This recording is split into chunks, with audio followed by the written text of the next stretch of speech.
play away at San Diego October 19th, but we'll be back here in Florida Friday, November 15th for one last bout of the year here at Largo Event Center. And to finish it all out for the year, the Sunshine Slaydown will be December 7th, 2024.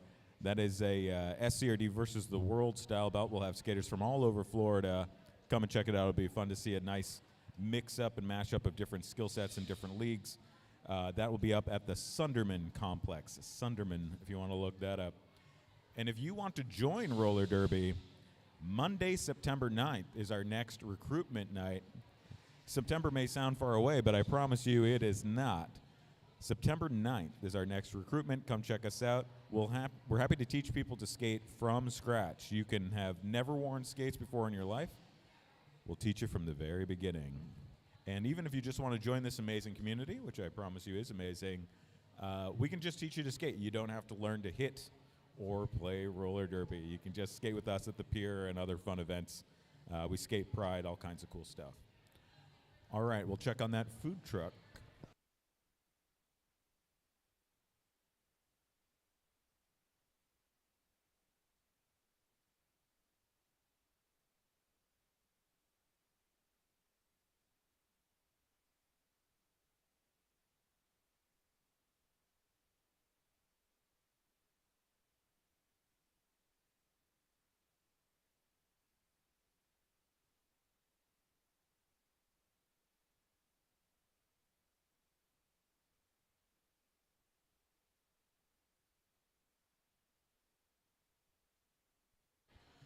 All right, that is it for the 90s Teal Team for their dedicated track time. It is now the 80s in orange and their amazing aerobics gear.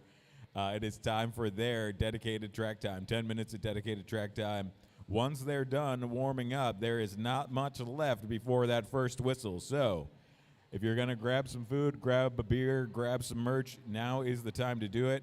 There is not much time before we kick things off with Sunshine City Roller Derby.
If you're wondering what is that sound, that is the sound of urethane roller derby wheels scraping on a floor during what is called a T-stop. You take your foot, you put it back in a 90-degree position, gently apply the wheels, gently being important so you don't suddenly screech to a stop, and it's a great way to stop in a very small formation.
All right, that is it for the dedicated track time for both teams. Obviously, they're taking their last little bit of time to warm up here, but we are going to get started shortly. Unfortunately, it looks like our food truck did not make it today, so we were without food truck. I apologize for that. But we do, again, have baked goods available for sale over there on the merch table, and beer and soda available over at the bar if you'd like to pick anything up there. And I guess if anyone has a food truck that can get here in the next 2 hours and they want to come over and tell me, or just call them, they are welcome to park in our lot and serve food, given the other food truck had to bail. All right, so these skaters are getting warmed up. While they get set up, I want to introduce you to the amazing people that keep us safe here at Sunshine City Roller Derby. Roller Derby is a all-volunteer sport. No one is paid. In fact, people pay for a membership just to be here. The sport is that awesome, that fun. Standing there in yellow is Lucas. Oh, he just sat down.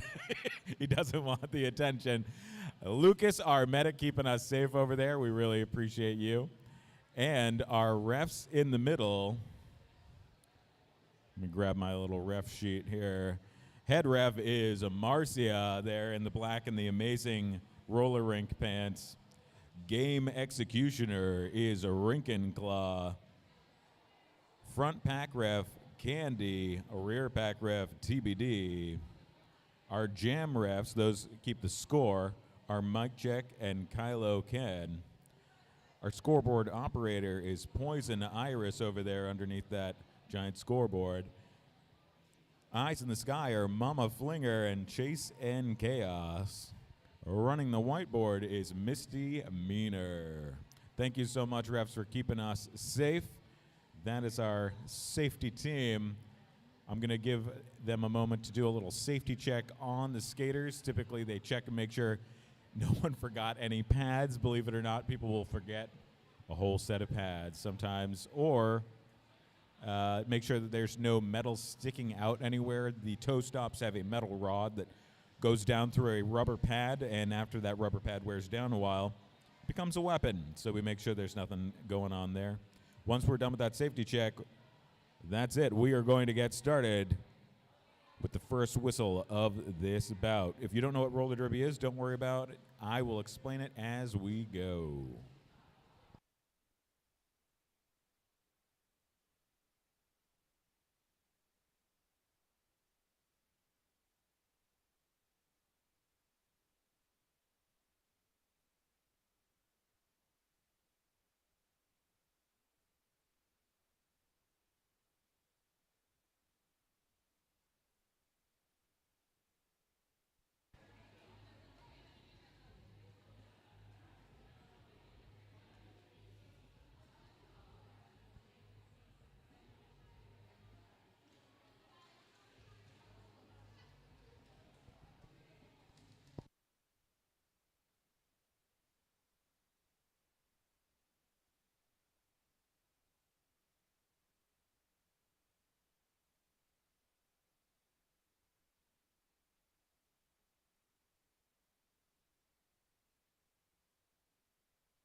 One of the funny things that skaters forget a lot is a mouth guard.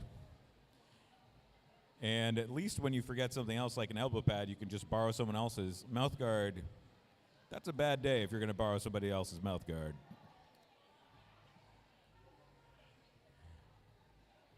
All right, it looks like that safety check is complete, but I see that, yeah, all right, we caught someone with the safety check. We're just giving them a moment to get that skate resolved. That's why we do that safety check, guys. Not something you want to discover during a hit.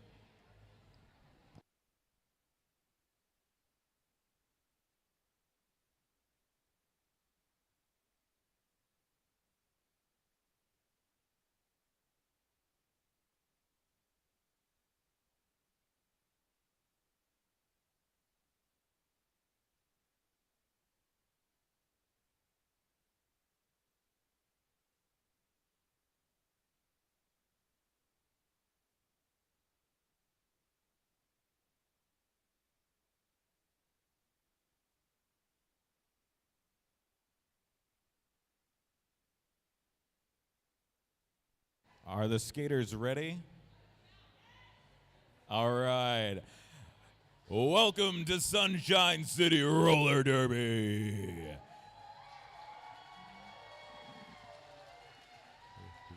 Thank you so much for showing up to our very special Saturday bout, 80s versus 90s. Let's meet the team in orange, the 80s team first here.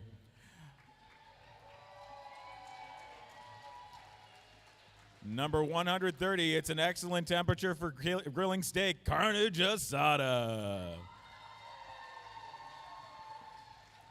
Number 404, Shameless. Number 87, Dolly Death Star. Number 369, Frankenfine.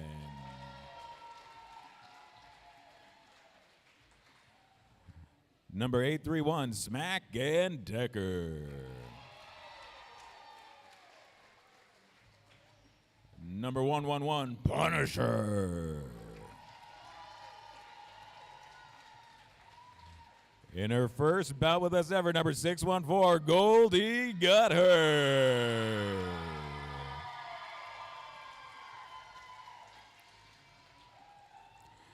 Number 202, T-Rex.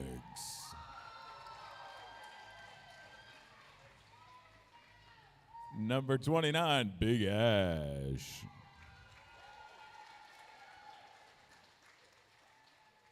Number 113, Voodoo Brawl. Number 514, Chewbacca. And their bench coach, number 42, Anastasia.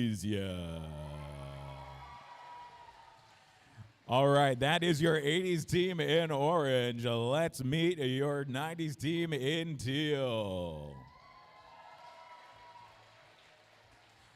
Number 321, Ginger Snaps. Number F15H, Godzilla.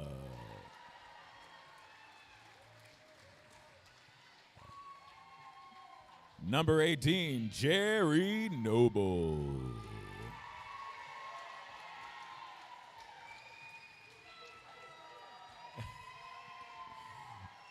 Number 10, Sweating Bullets.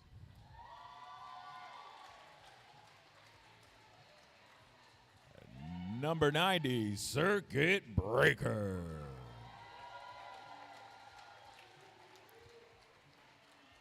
Number 121, Risky Business.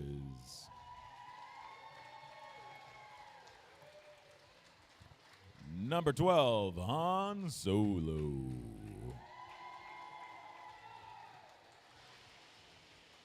Number 1942, Bambi's Revenge.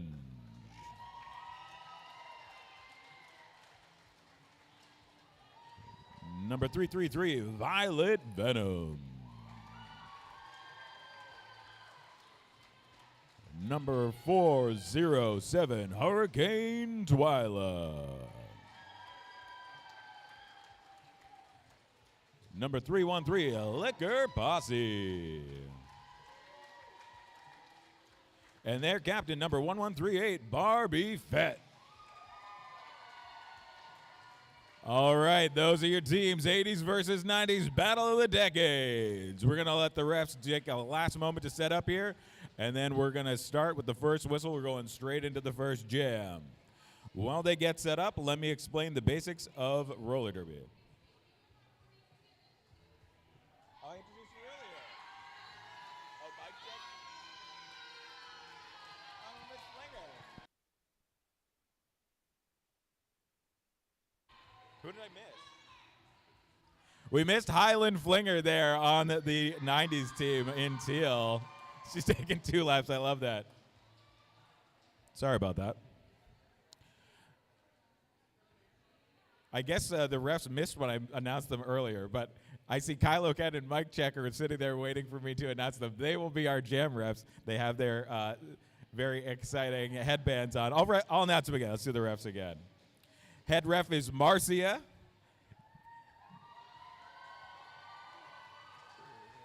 Game executioner is Rinkenclaw. Front pack ref is Candy Corn. Rear pack ref is TBD. And Mama Flinger and Chasing Chaos are Eyes in the Sky somewhere. Scoreboard operator is Poison Iris. And whiteboard is Misty Meaner. We got our gem refs earlier there. All right, thank you so much, guys. We are going to get set up and get started here. So here are the basics of roller derby. The basics are there's going to be 2 skaters with a star on their helmet, one from each team. They're the jammer or the point scorer, if you like to think about it that way. Their goal is to pass members of the other team. They're going to get a point for each member of the other team they pass. However, that other team is welcome to knock them clear off their skates, and so the action of roller derby ensues. Obviously, there are more rules than that, but I will explain it to you as we go, but that is the bare bones basics of roller derby. You can already see back there, you've got a skater with a star on their helmet in the back there, lining up, one for each team. Jerry Noble lining up to jam in teal, and Voodoo Brawl lining up to jam in orange. Their goal is to get past members of the other team. Members of the other team's goal is to not let them do that under any circumstances. Here we go.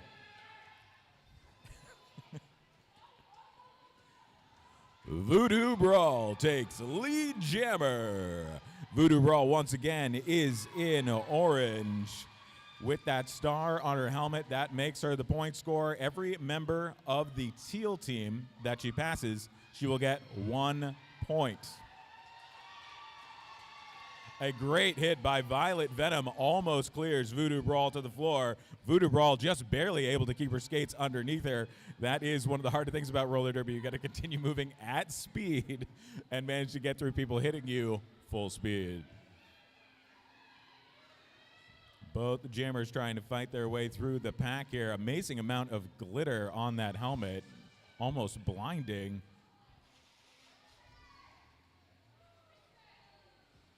All right, so Voodoo Brawl skated off the track and back on. The reason she did that, you can make little mistakes and skate off the track for just a moment, but not while you're passing members of the other team.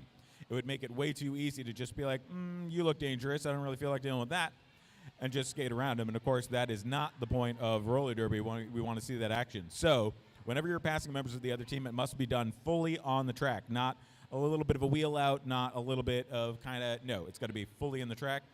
What Voodoo did to fix her mistake was she skated fully out of the track, came back behind everyone on the other team that she was behind at the time, reset, and put herself back in position.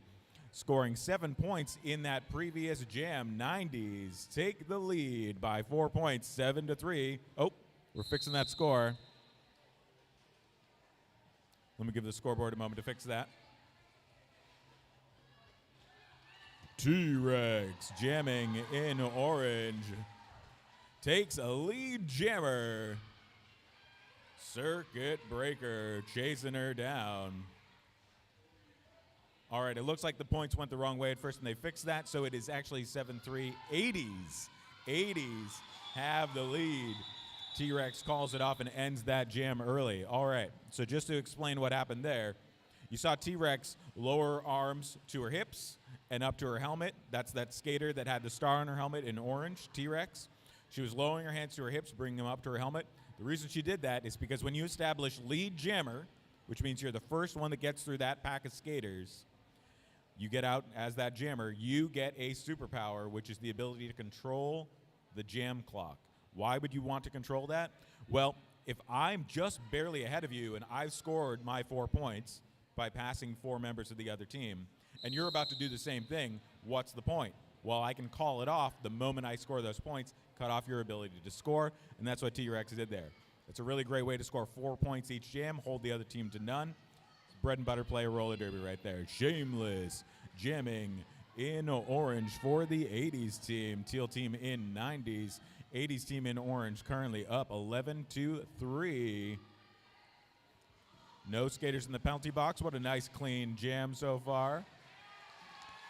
Teal team takes the lead. Lead jammer for the 90's team is Liquor Posse. If you're ever wondering who is that lead jammer and I haven't announced it yet, look for someone pointing in the sky and pointing at a skater. You can see Kylo Ken there pointing at Liquor Posse. That's how you know that's lead jammer. If you're curious, yes, lead jammer can be stolen.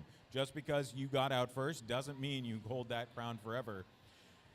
So sometimes you'll see a jammer race where someone's trying to just steal it and call it off just to end the jam early.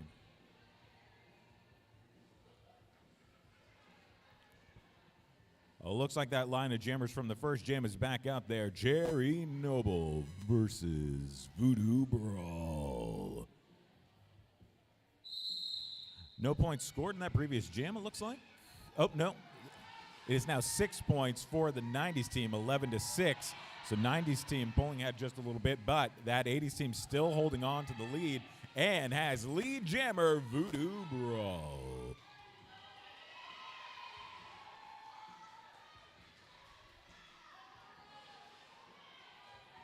Voodoo Brawl fighting some excellent defense, truck and trailer style defense here from Violet Venom and Bambi's Revenge. All right, a couple interesting things happened there. One is you saw Cherry take that star on her helmet off and then put it back on. That is a faked pass. So in roller derby, there's a skater with a stripe on their helmet. You can see there's one for each team out there right now. That is Ginger Snaps and Punisher. That is kind of like the designated receiver in roller derby. One of the more strategic moves in roller derby is that pass. In the simplest case, the jammer just takes the star off. They hand it to the pivot. That's the person with the stripe on their helmet. The pivot puts it on. They skate away. Now they're the jammer. Simple enough. However, there's a bunch of rules there that can make it pretty complicated. Once that pass happens, no one else can take a pass. So you only get the one. So it's more strategic to fake the pass. You reach like you desperately need that pivot to take it. You're exhausted, you can't do it, and then suddenly, oh, just kidding. As soon as people turn their attention to that pivot, you're gone. You stay the jammer, and you keep that ability to take it off again later. Fake that pass one more time. It's a gift that keeps on giving, and that's what Cherry did there. Very smart way to use the ability to pass. You'll probably see some more fake passes here later on in this game. Looks like we're sorting a rule situation out here. Just a moment. While they do that, let me explain it in a little more detail how it is they score. So you've got those two skaters that start off in the back there with that star on their helmets. Again, those are called the jammers. They are the point scorers. Their initial job is to just fight their way through that pack of skaters. After they get through, they're only fighting for lead jammer.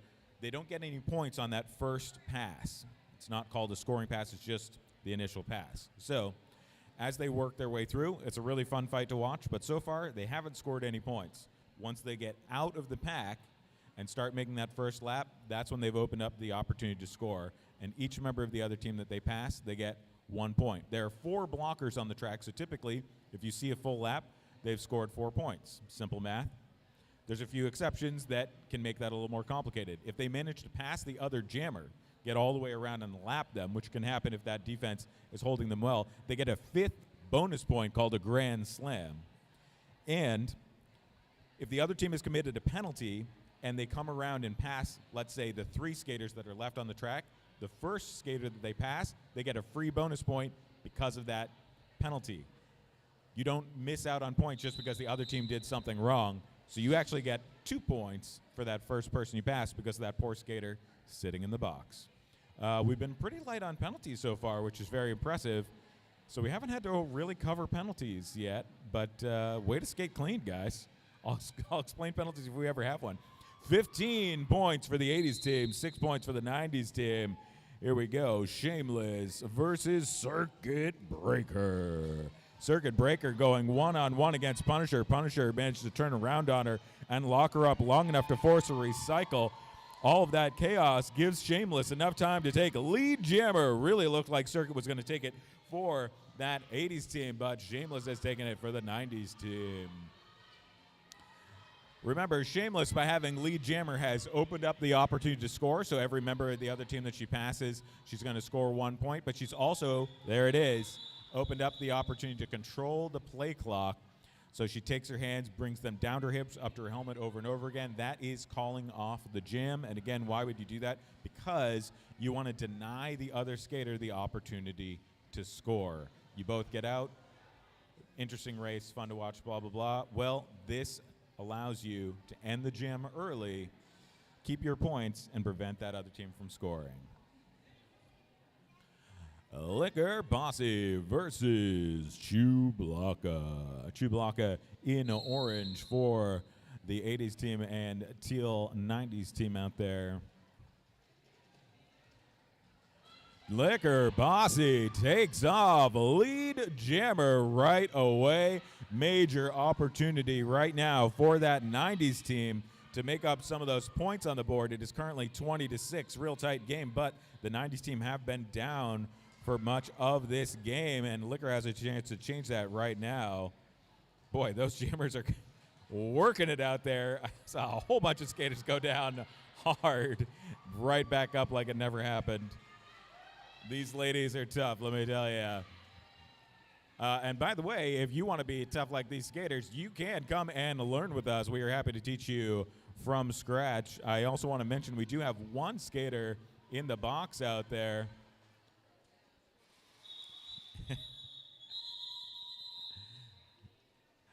We have one skater in the box out there for the 80s team in orange, and so that did hold the orange team back a little bit potentially, maybe gave that 90s team a little bit of an edge. They certainly made the most of it, putting some points on the board there.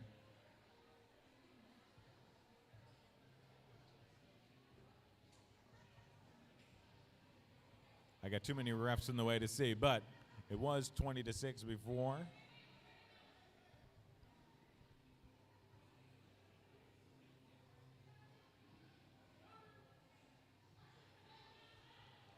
There we go. Score is good now, 20-10. We've got a timeout for the 90s team in teal. Probably going to take a moment to strategize here, get sorted what they want to do here. Oh, I see that captain skating into the middle. We've got a challenge.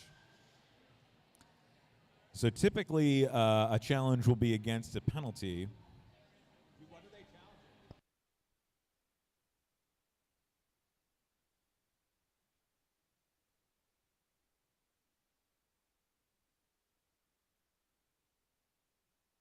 All right, the teal team, that 90s team, I believe they feel as though they earned more points than you see up there on the board. Kind of a smart challenge right now. I mean, they've got 20-10. It's a pretty tight game still. Even a couple points can make a big difference here.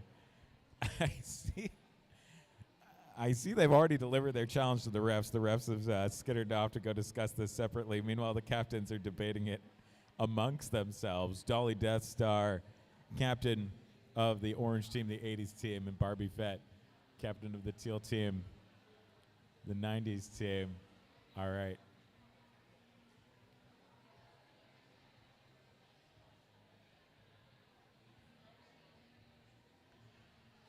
Head ref and scoreboard operator look like they're walking him through it. See a lot of nodding heads.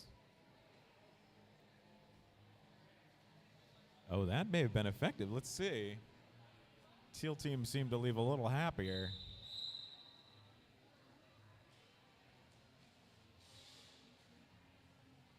All right, look, that worked. Good for them. A lot of times a challenge on the score does not pan out. I'm impressed. That's a rare one. 11 points for the 90s team. That I believe that means they will get to keep their challenge and use it again later. The way challenges work is if you have even one failed challenge, that's it. Never again. But it's a gift that keeps on giving if you are correct. A wonderful jammer race for between Cherry Noble and Voodoo Brawl. Cherry stealing lead jammer early, but then realizing that Voodoo, who is probably our fastest skater, was chasing her down and decided, yeah, not interested. I'm calling this thing off. Fun to watch, but no points scored.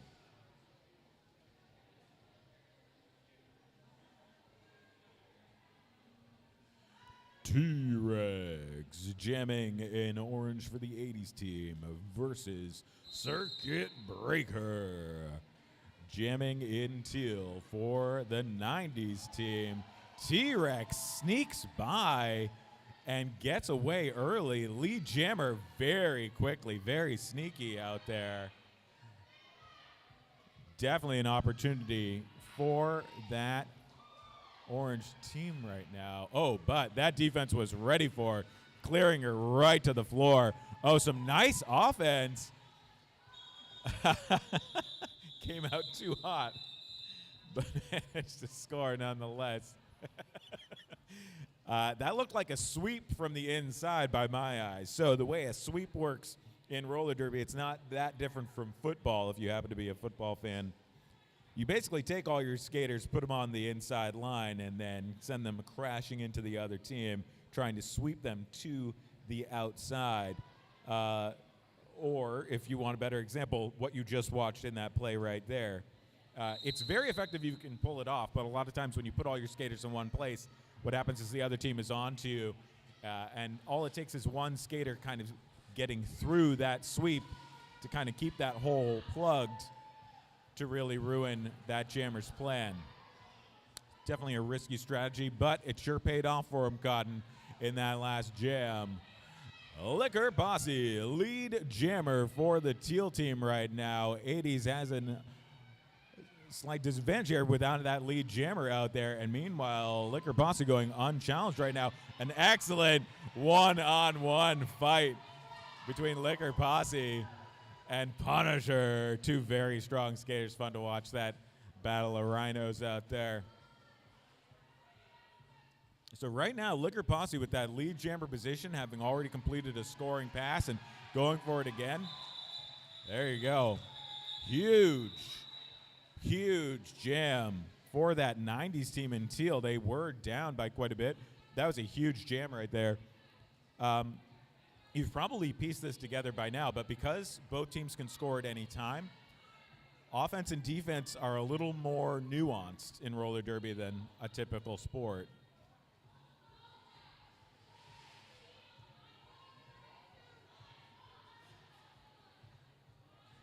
Sorry, just letting the refs get all their penalties to the box.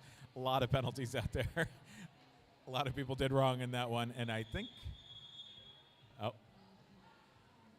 we need a little more time to get that sorted.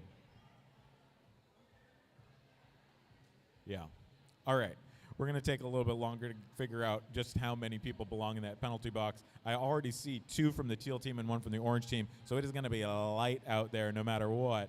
We'll see how this all goes in a moment.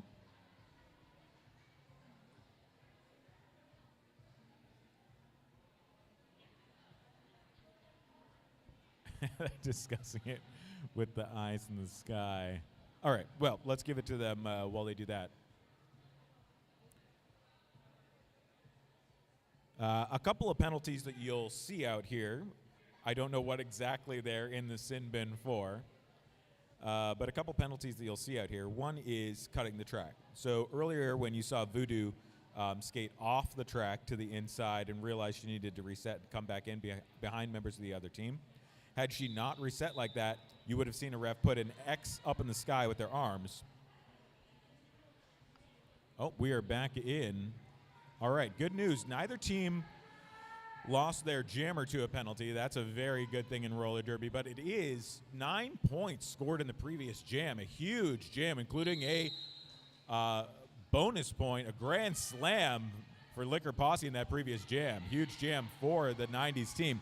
80's are still up 25-20, but right now, Cherry Noble versus Voodoo Brawl. Voodoo Brawl in orange for the 80's team, taking lead jammer. So 80's team is up. Almost lost that lead to the 90s team. 80's team, meanwhile, has taken lead jammer and has an opportunity to score right now. Oh, we got a jammer race. Voodoo Brawl trying to gun it through there and call it off as quickly as possible. All right, so remember, when that lead jammer gets through there and calls it off, they get whatever points they got for passing members of the other team, but now they're trying to get the ref's attention and call it off as quickly as possible, and there's no guarantee the ref is going to catch it right away. While you're waiting for that ref to call it off, which could be several seconds, that other jammer has a chance to steal points, and that is exactly what Han Solo went for right there. We'll see how it pans out on the scoreboard.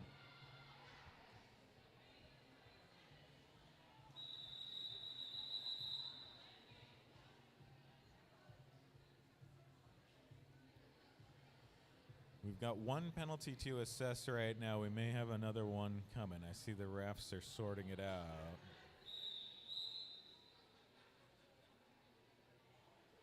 All right.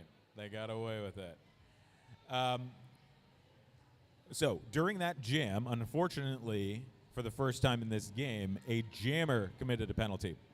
Usually you put a really clean skater out there as your point scorer. Yes, you want them fast, but more importantly, you want them clean because, unfortunately, with Voodoo Brawl in the box, the orange team cannot score right now. That 80's team, who's currently in the lead, cannot score. Only the 90's team in teal can score in this jam. It's a 90's Power Jam. In a Power Jam, things change dramatically in roller derby. Normally, both teams can score at any time. Both teams have to play offense. Both teams have to play defense. But during a Power Jam, that all changes. Circuit is skating unchallenged. There is no other jammer to worry about. Jam clock runs for 60 seconds, a full minute. Well, she can just keep on skating. She doesn't need to worry about another jammer coming up behind her and stealing some points during her jam. She can just go for it, and she is. Look at her skating lap after lap.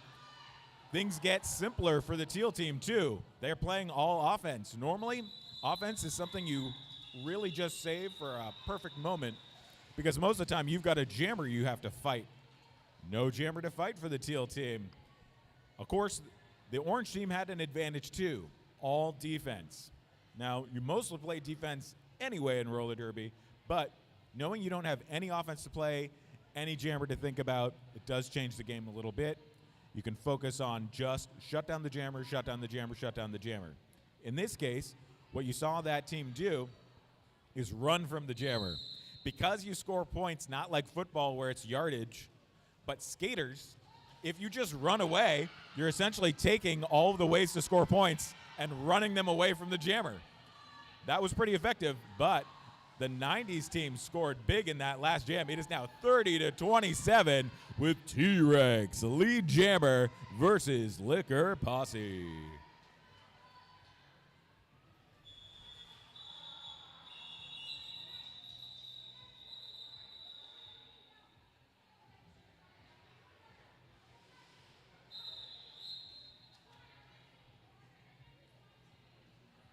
All right, that is the first quarter. We're going to take a break. If you want to grab a drink, now is a great time, or if you need to use the bathroom. You got 5 minutes to do it. 5-minute quarter break. We're going to give these skaters a chance to strategize and rest for a moment. They look pretty fresh. They look like they don't need a break. Good for them. But they've got a moment to use the bathroom or whatever they might need to do during this 5-minute break. Oh, looks like one of them's filling up on water. That's very wise. Again, the bar is open. We got beer. We got hard seltzers over there and some hard lemonades. And soda as well, if you're not a big drinker. And we have baked goods over there on the merch table. I unfortunately did not hear about any available emergency food trucks, so we don't have that for you. I'm sorry. But we do have some baked goods there if you're super hungry. And since we don't have a food truck, you know, if you happen to bring in food, we wouldn't be upset. Halftime might be an okay time to grab something real quick there.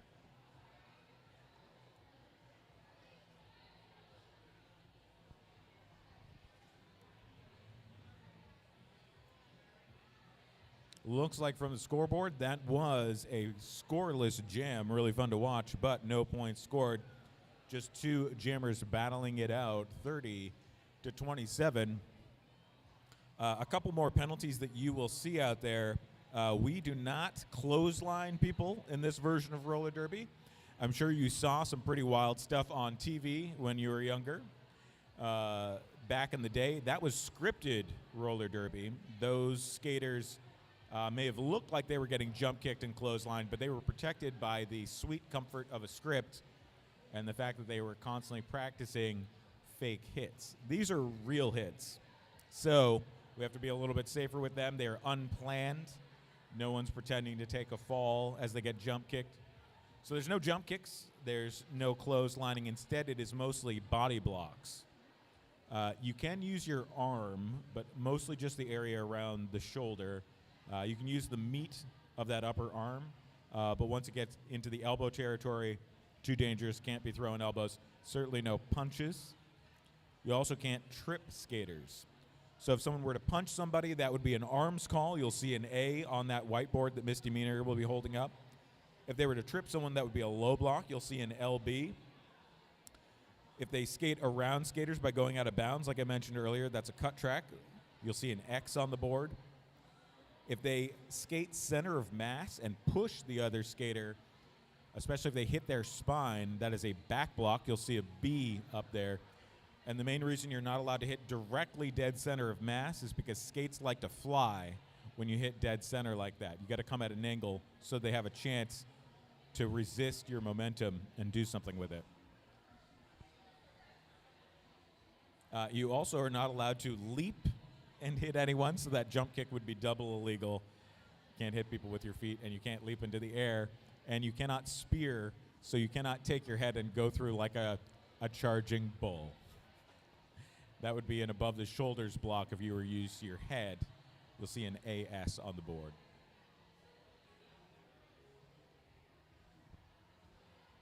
All right, our quarter break is coming to an end, so if you're grabbing a beer or taking a break here, probably time to start finishing that up and head on back over here.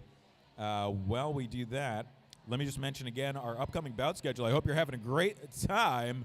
We have more roller derby coming up for the rest of 2024. We will be away at Swan City at Astro Skate of Brandon, 10:30 a.m. to 12:30 p.m., September 8th. So if you want to see us in a travel bout, come out and see us there. Friday, October 4th, we'll have another bout just like this one right here at Largo Event Center. Since it's on a Friday, we will not have a vendor market like we had today, just an evening bout. Doors open at 6 p.m. Check out our website, sunshinerollerderby.com, for tickets. The earlier you buy, the cheaper they are. If you happen to be in California at the end of October or mid-October, we will be in San Diego playing a doubleheader against two travel teams. It's going to be a rough one. Going to be hard work. San Diego, October 19th, if you happen to be out there. If not, we'll be back here in Florida Friday, November 15th for one more bout here at Largo Event Center. And our very last bout of the year, Sunshine Slaydown, December 7th, up at the Sunderman Complex. We're going to have a mashup bout with a whole bunch of skaters from all over Florida. If you want to see a really diverse skill set, see a lot of moves you haven't seen before, that'll be a great one to come out to. You'll see whatever people have been working on this year. I'm sure you'll see their trick moves come out during that mashup bout. And if you want to be one of our amazing skaters, you can join us Monday, September 9th, right here at Largo Event Center. Our practice is from 7 to 9 p.m. Monday, September 9th. You can also visit our join page. And as a reminder, you don't need to have any skating experience to join us. We will teach you from scratch, and you don't need to hit if you don't want to. If you're just unsure that you want to play roller derby, it looks like a little much, but you just want to learn to skate, we will teach you from scratch, no problem. Just come join us Monday, September 9th.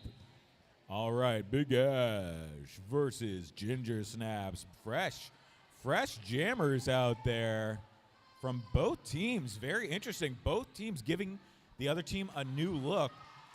Sometimes when you put a fresh jammer out there, you really throw off that other team because they cannot figure out, you know, do I need to deal with a big hitter right now, or what do I need to do? So by both teams putting a new jammer out there, they kind of threw a curveball at each other, especially at the beginning of the quarter. You know, you spend your time during that quarter strategizing, coming up with how you're going to deal with different skaters. and then you don't see the skaters back out on the track. That's pretty slick. Ginger Snaps takes lead jammer, pushing against that pack.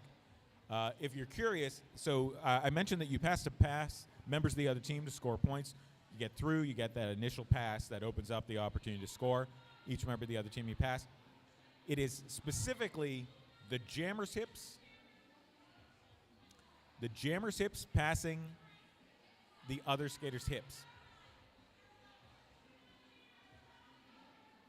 So you only score points when it's hips past hips.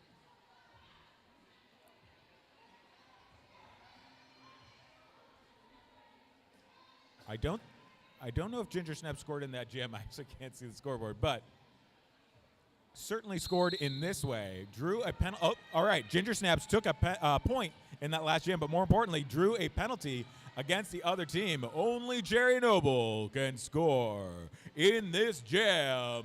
It's a teal team power jam. Once again, a huge opportunity for that teal team, and they could use it. They were down by almost double the score at one point. Now they are just 2 points away from taking the lead, and they have a power jam. That means that only Cherry Noble can score. The other team does not have a jammer because they're stuck in that penalty box for a full 60 seconds, a full minute. A minute may not sound like very much, but roller derby is essentially a full fist fight on skates. It is an incredible amount of power, athleticism, aggression, and energy that you have to kind of just unload. So having to go a full minute is harder than it sounds.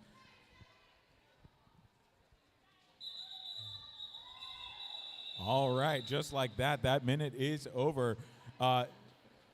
Orange team doing an excellent job of holding that jammer. Nonetheless, I did see points go up off that ref's hands.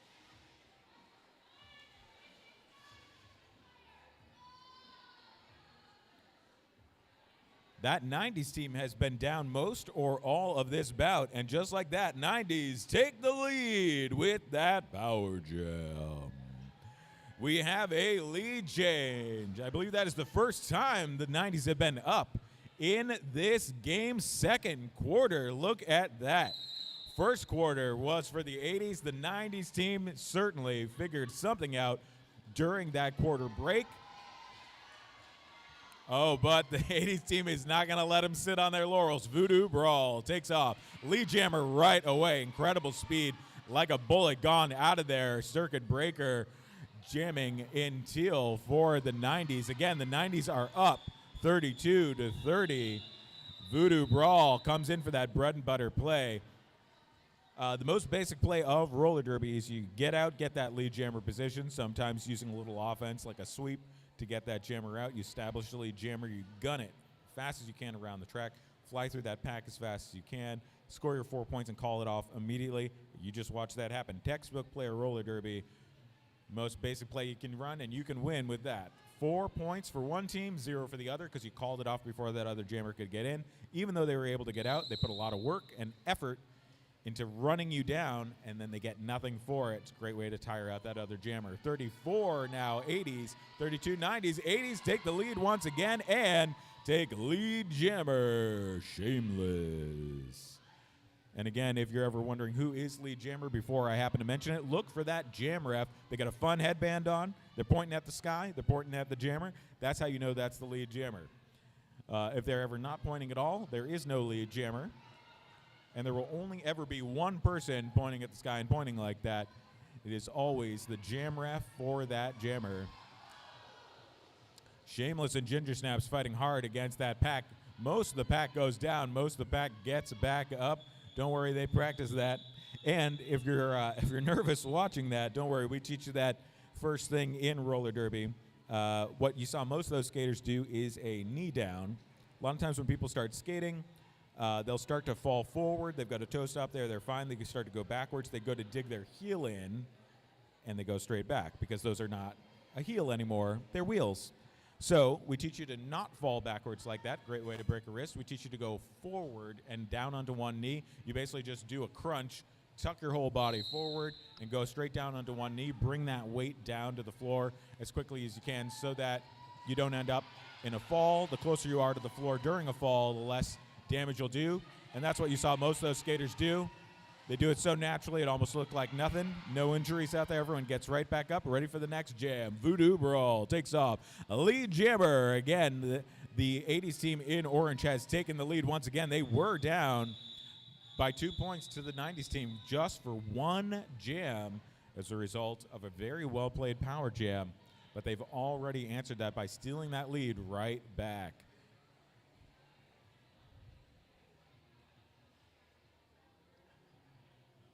$40 points now for the 80s team after they cut through with that bread and butter play of roller derby where you take that lead jam position, run it out, and call it off. Both teams, nice, clean jam that last jam.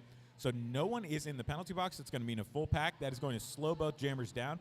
Anyone on the track is one more impediment for a jammer. Even if they're on your own team, it's easy to end up just having to work through a crowd. And just like that, both teams are doing an amazing job of defense with that full set of blockers out there. A hard fight out there for Circuit Breaker.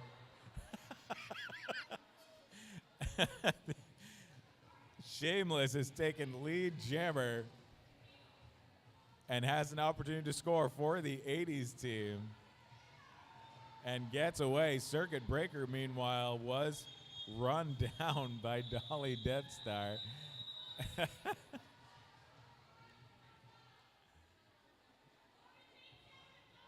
There it is. So, I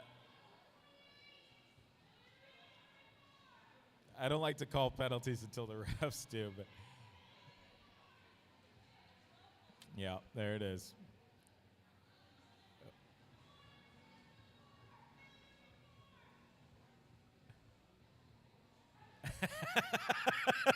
Yeah. All right. So one of the penalties that happened, unfortunately, right in front of me. There's multiple styles of roller derby, and this style does not allow you to skate in non-derby direction. Basically, if we had skaters going in the opposite direction on the track, it would be way too easy to have two bulls collide, at high speed. So we don't allow you to do that. And unfortunately, Dolly Death Star did do that. We call it a stopping penalty, but it basically means you skated the wrong direction on the track. Liquor Posse versus Frankenfine. We got some real strong skaters out there right now jamming for the 80s and 90s teams. We had some huge hits by those jammers. I know you caught them. I could hear you howling. Nonetheless, I believe Liquor Posse took that lead jammer position, put some points on the board. We'll see what the scoreboard says. Again, I don't want to pre-announce it here. All right, so we had 3 skaters in the box last jam, none of them the jammer. So it was a plain old jam, but it was sure empty out there, and that gave both jammers an advantage. You saw them both get out, both established the ability to score very quickly. This jam is the opposite of that. There's only one skater in the box. But unfortunately for the orange team, the 80s team, they have their jammer in the box, meaning only the teal team, the 90s team, can score in this jam. It's a 90s power jam. This is kind of the story of the 90s team tonight. They'll be down a little bit. They'll grab that power jam, and they'll just start scoring points. Cherry Noble is out there for the 90s team, and so far getting just beat up by an excellent power defense. One of the things that you might notice if you're watching carefully, this is a power line. So because the 80s team knows that they've got to play the best defense of their lives, they put their strongest defensive skaters out there because they want to lock down that power jam, prevent any points at all. So far, Cherry has managed to get through and establish the ability to score, but has not necessarily passed any skaters. We'll see how many she passed. Again, it's hips past hips. Some excellent offense there from Codzilla. Blew open the middle, but unfortunately it looks like Cherry didn't quite recognize the offense. It didn't gun it up the middle. May have also suspected that there was a door going to get closed there.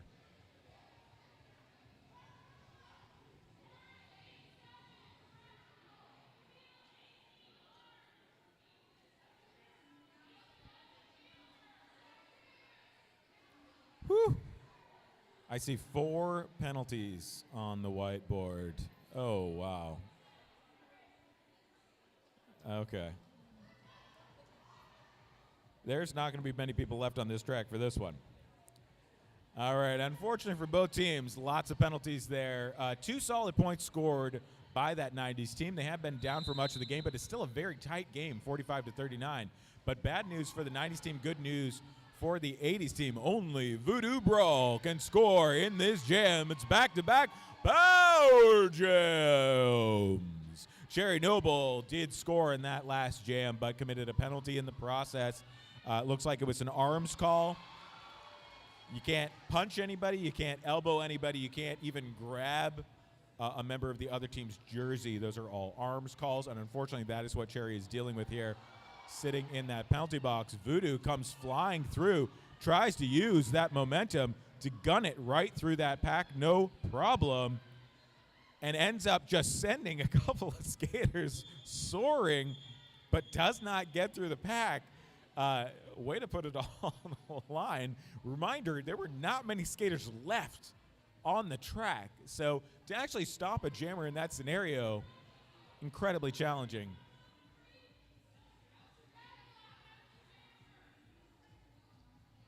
Oh, wow.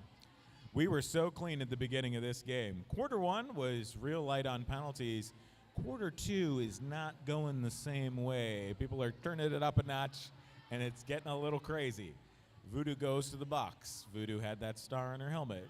You know what that means. Only Ginger Snaps can score in this jam. It's a teal team power jam. The 80s once again have this power jam opportunity to close up this score. It is currently 50-39. They've got an 11-point difference.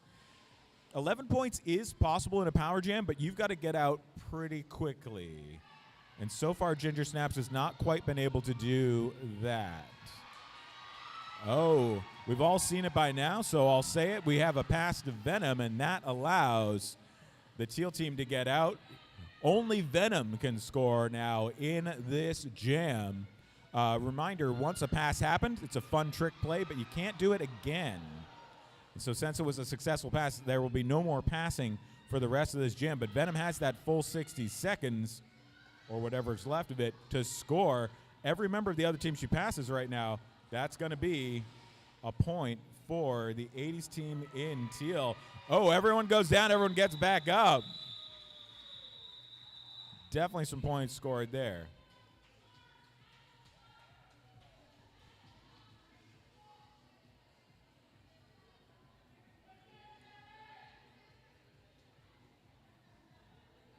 Oh, another interesting moment there. So Ginger Snap started off as the jammer, ended up committing a penalty, but had already passed.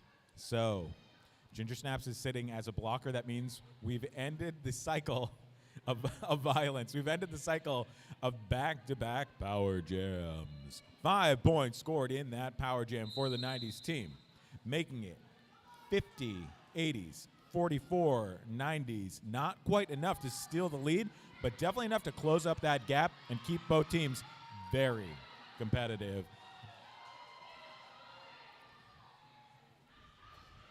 Excellent defense by both teams. As a reminder, we have just that one skater in the box. So definitely a tougher situation for jammers than we've seen for several jams back to back. They might have gotten a little used to skating through with very little resistance. You've seen it by now. Punisher has taken the pass and taken lead jammer for the 80s team, calling out the offensive play to her team, asking them to set up a play for her, using a bean dip to duck under a block earlier.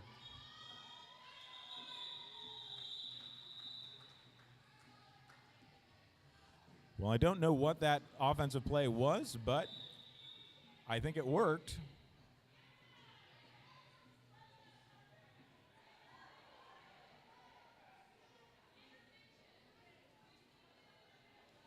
All right, believe it or not, it is halftime. I hope you're having a great time. I know I am. That flew by, huh? That is your first half hour of roller derby. It's already over. That was 2 15-minute quarters, and just like that, we are in halftime. We're going to take 15 minutes of break time here. If you need to use the bathroom, grab a beer, or what have you, now is the time to do it. And I will catch you right back here, 15 minutes.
Check, check.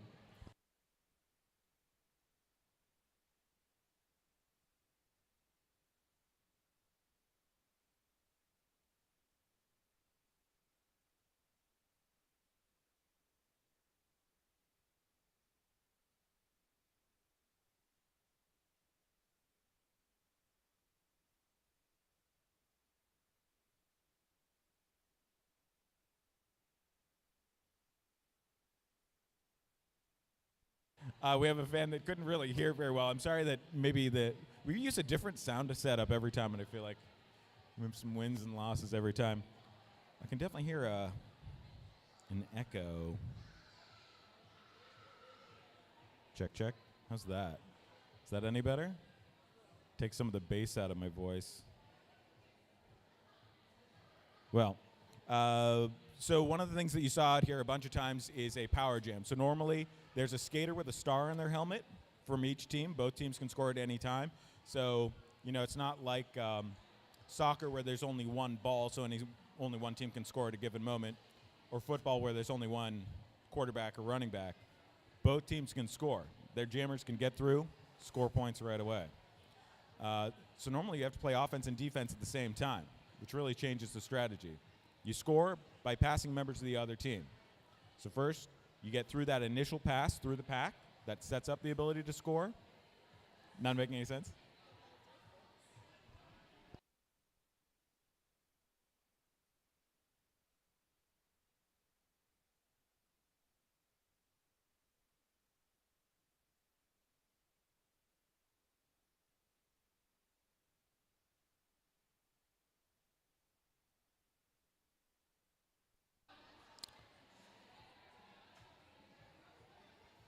One of the other penalties that we had out there was a directional.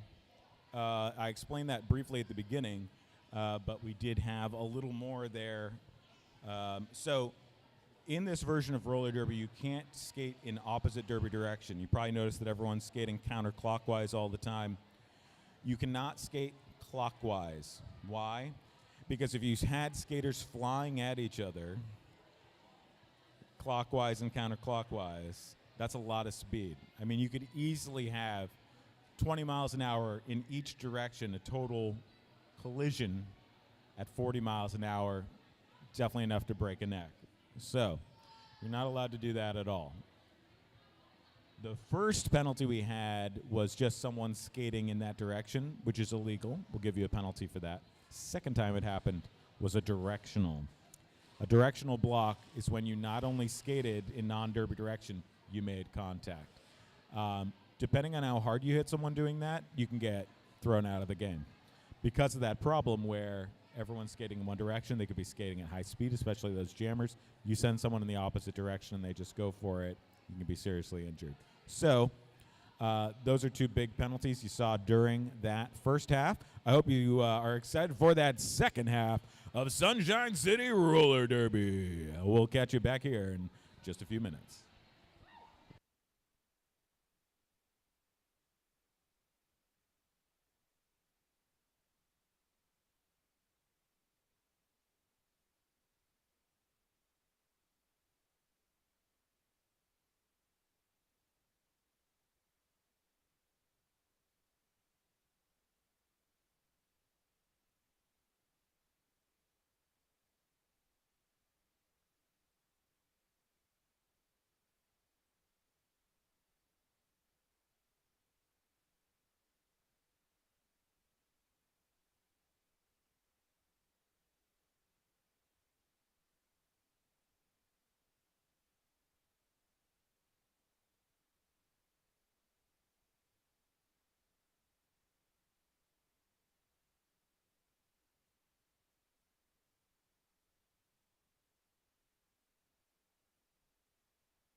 We had a great question from our president here. Where is the program? It's on our website, sunshinerollerderby.com/program.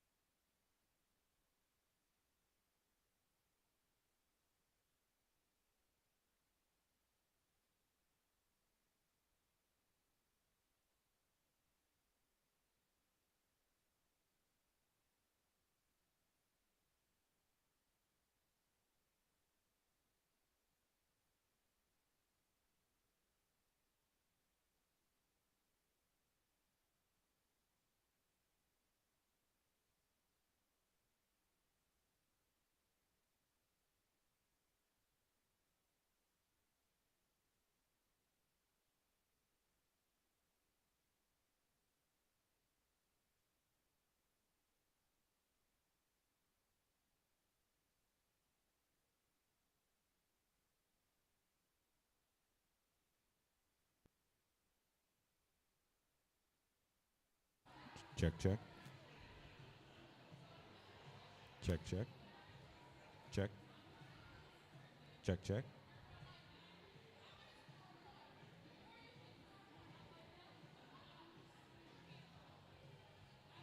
Check, check. Wonder if that'll be better. Get some more mid-range back. I think someone took the bass and turned it to a billion.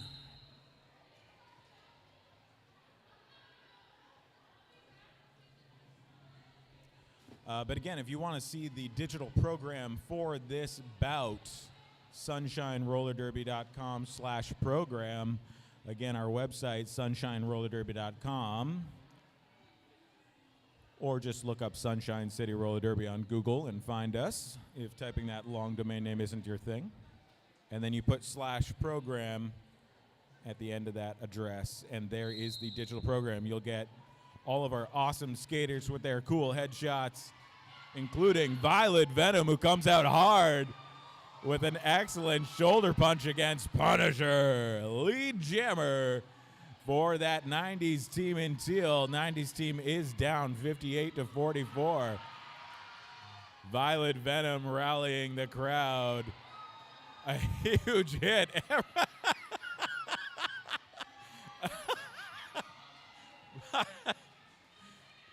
Violet Venom hit so hard that the entire team goes down and puts their arms out like, I don't know.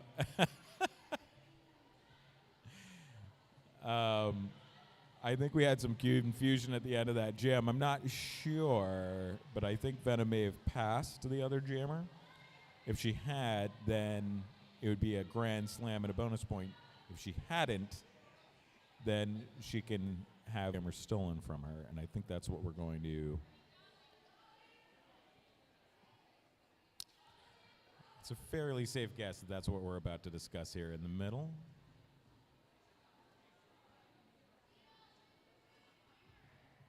So just once again to explain that rule nuance.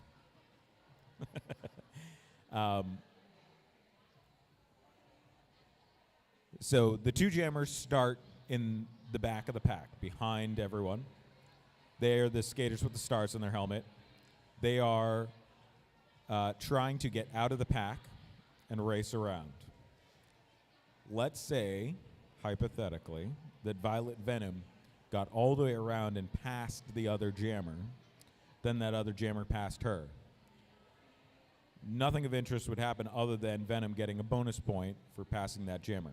However, if Venom had not gotten all the way around and that other jammer passed her, then that other jammer has not been lapped yet and can steal lead jammer. If that were to occur, if that other jammer were to steal lead jammer, then Venom might make the mistake of doing that hip dance where you take your hands down to your hips and up to your head over and over again, trying to call it off. And if you do that, and a ref notices when you are not allowed to, you can end up in the penalty box because you're trying to trick the refs into thinking that you are still lead jammer. And part of the reason it's a penalty is because sometimes that trick works. So it's to discourage you from tricking the refs.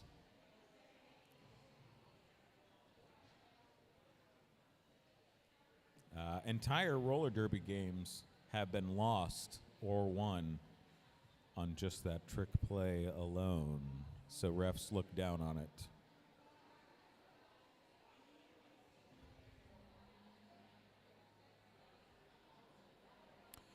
But also people can just get confused as to whether they lapped that other jammer or not and just go for it. So, you know, honest mistake.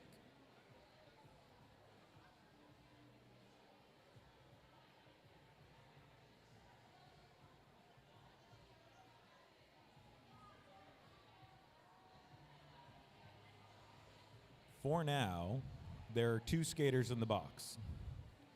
One for the orange team, who seems to be having a pretty good time. Goldie got her. And one for the teal team, the jammer. We'll see if those penalties hold. A lot can happen during a challenge. You can potentially release everyone from the box. You could potentially put a whole bunch of new people in the box. The refs have heard both sides of the challenge, and now they're discussing it amongst themselves. Wow, this must be a tough one there.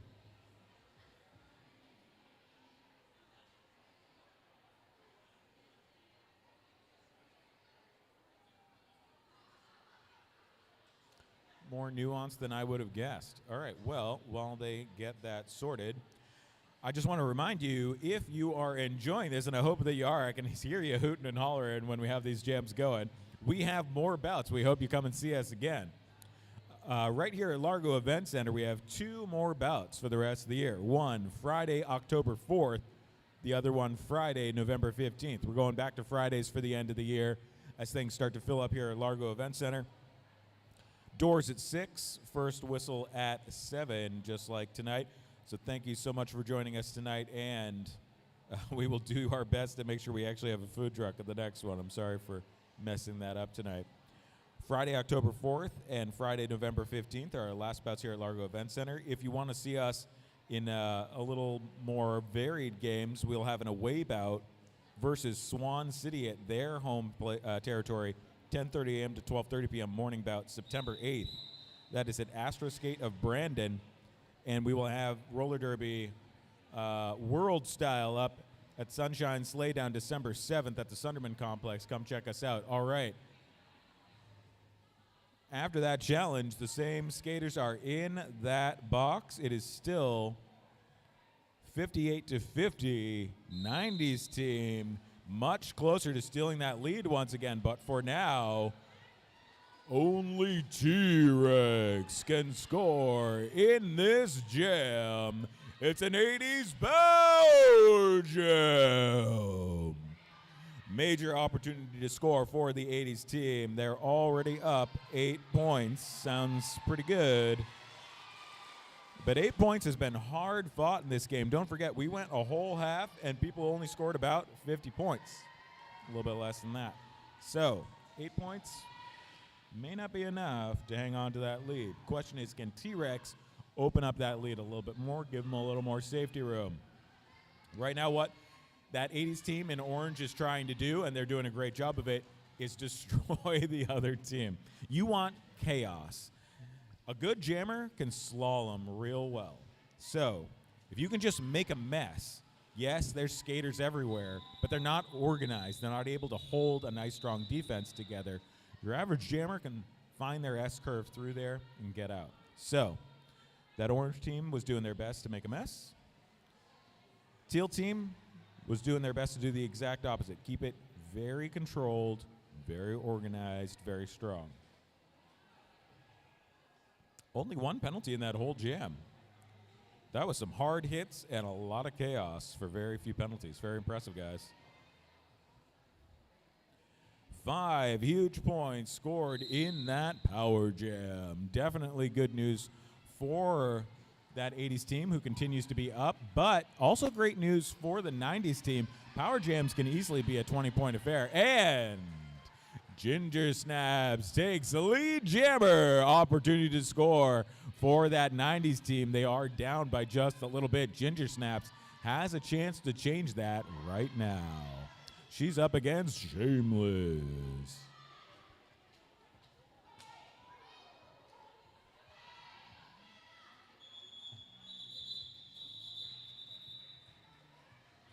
Ginger Snaps starts to get some resistance from that defense, takes what points she can and calls it off. If you're wondering about some of the confusion about calling it off, one of the other things that is different about this style of roller derby from the kind that a lot of these skaters may be used to is you can't call it off from out of bounds or while you're down. There's another style of roller derby where you can pretty much just call it off anytime. In this version, you must be upright and in bounds, and that can be harder to do if you're not used to that.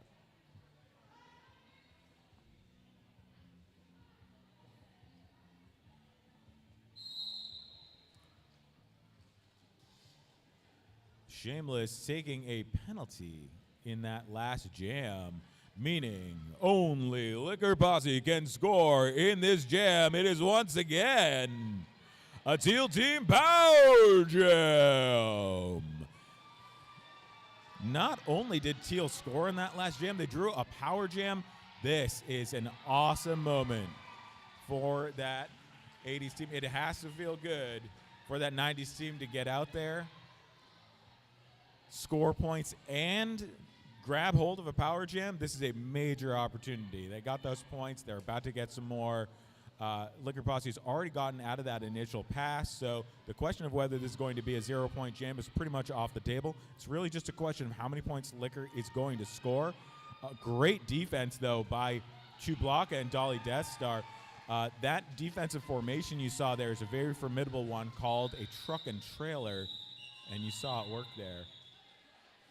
You've already seen that Liquor's a really hard hitter, really great skater out there, so you put a truck and trailer out there against a skater like that. And basically what happens is the front skater, the truck, is providing stability. The rear skater is providing mobility.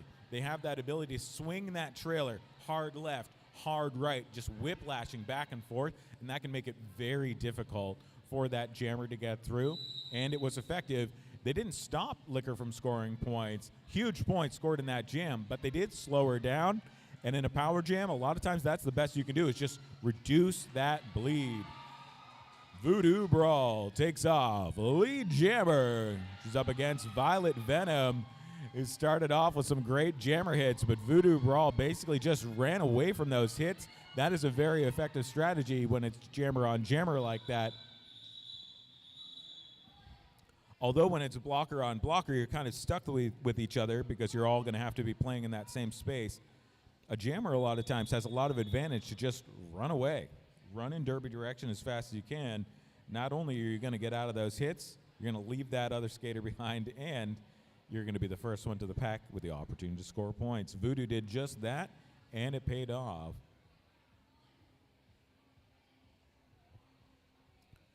We're going to take a moment to review that last jam. Refs trying to sort out, I believe, whether or not there was... All right, they're sorting the score. All right, so once again, while they do that, we are going to have an after party right here at Largo Event Center when this game is over.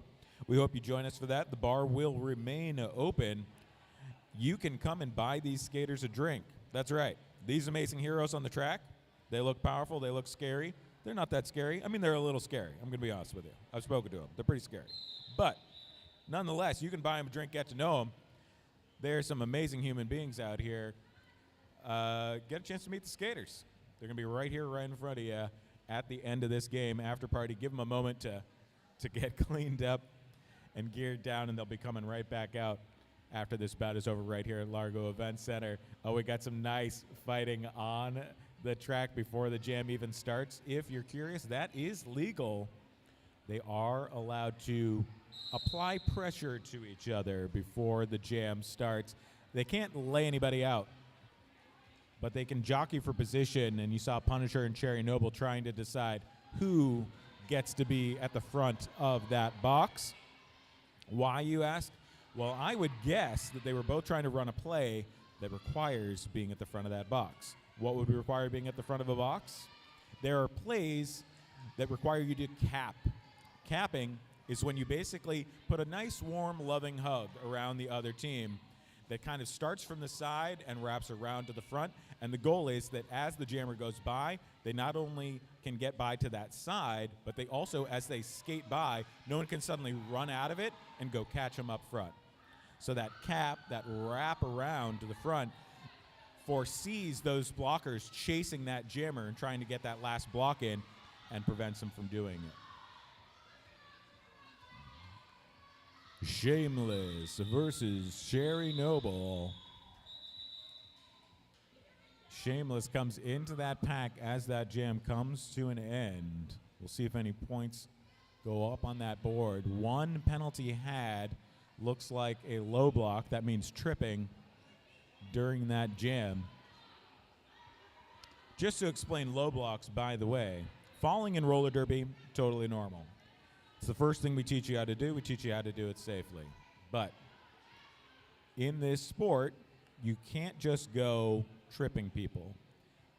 If you fall nice and small, we give it to you. It's a free pass. It's like it never happened. People fall over you, that's on them because you fell small. You prevented a small obstacle. They should be able to navigate that. But if you sprawl out all over the place and people trip over your limbs, that's on you.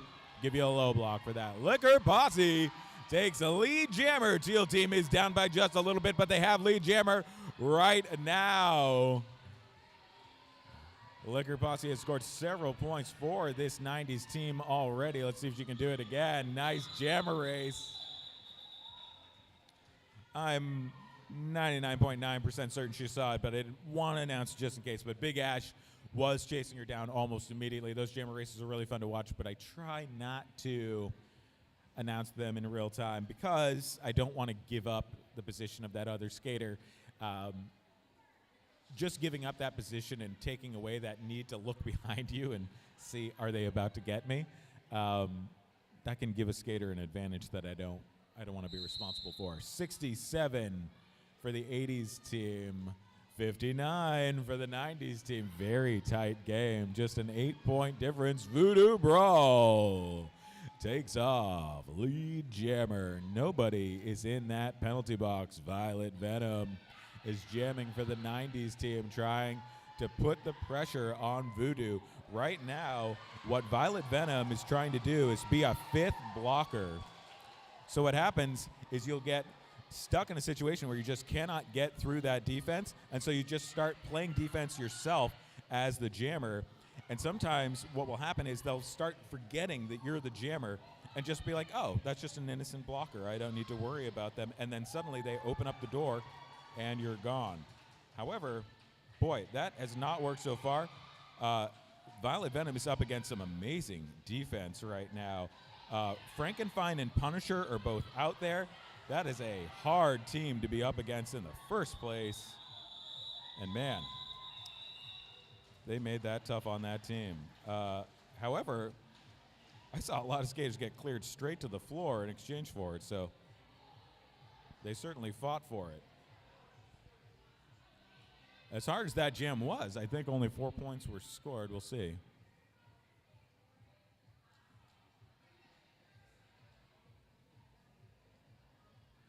Wow.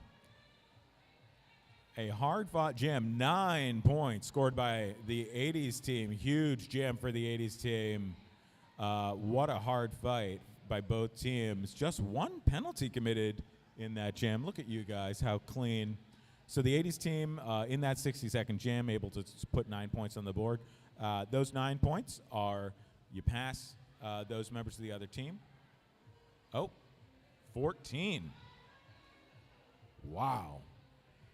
14 points scored in that jam. We had to fix the scoreboard after the head ref approached the scoreboard there. 14, that's our biggest jam of the night by far, and one of the bigger jams you'll see in roller derby. So just like that, the 80s team is way up. Tough jam for the 90s team in that jam. You know, that was some strong defense. That was a lot of chaos out there, but man, the scoreboard doesn't always show it. It did this time. Shameless, just barely after a hard fight, takes lead jammer. She's up against Ginger Snaps. Shameless in orange for that 80s team that is up right now. Ginger Snaps in teal for that 90s team. More huge hits back there. Shameless tries to score. Remember, you score by your hips passing the hips of other blockers. Blockers on the other team. So if a blocker can hit you hard enough to kind of knock you down as you try and pass them, can't quite get those hips past their hips, no points scored.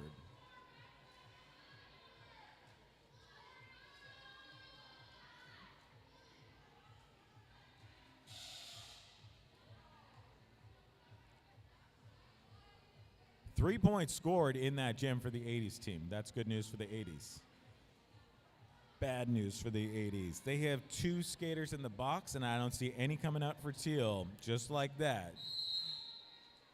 Only the 90s team can score in this jam. It's a 90s power jam.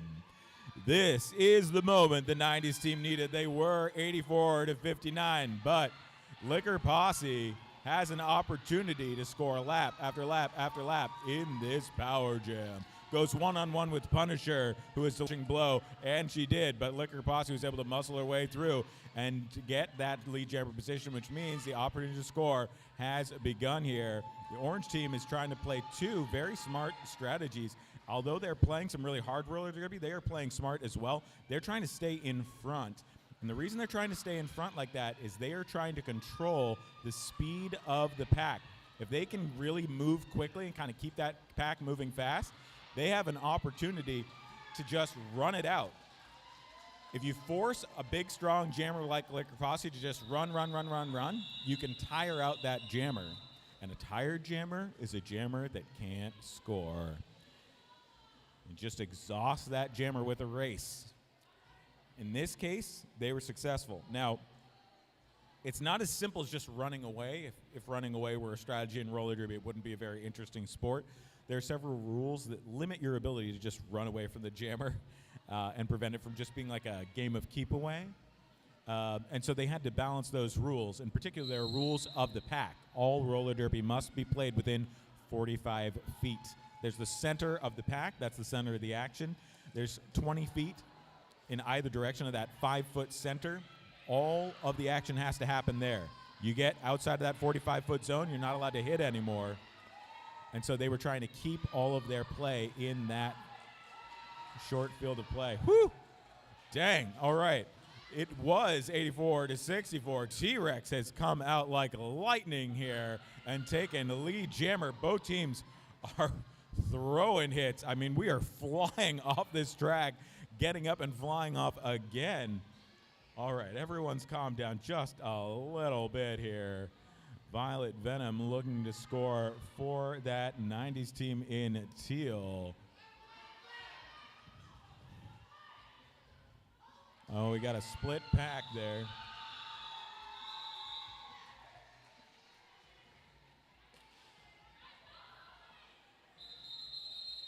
Woo! That was the third quarter, guys. Wow. All right, we're going to take off our final quarter break. Those final couple jams were pretty serious. I hope everyone's all right. We do teach everyone how to skate controlled. What?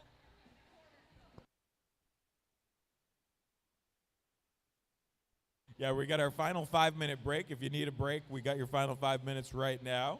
I can't come to you, but if you have questions, feel free to approach me and ask questions. I'm happy to answer them. I'm over here at this little silly announcer's table we set up over here with all of our sound equipment and laptops. We do teach everyone how to fall small, how to fall safely, how to take things safely. So things got a little wild out there. Careful, that rolls.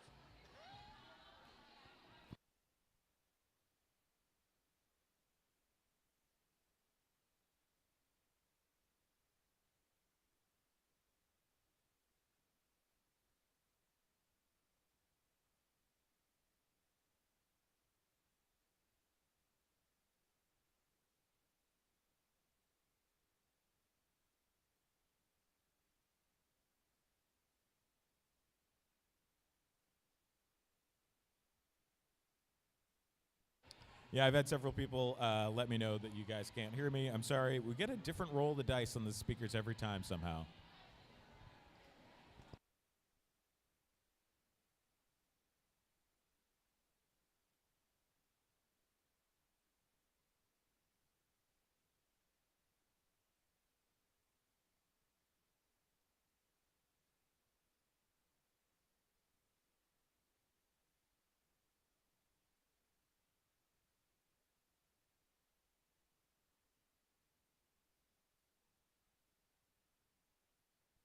That's why and Candy are getting it out there for a little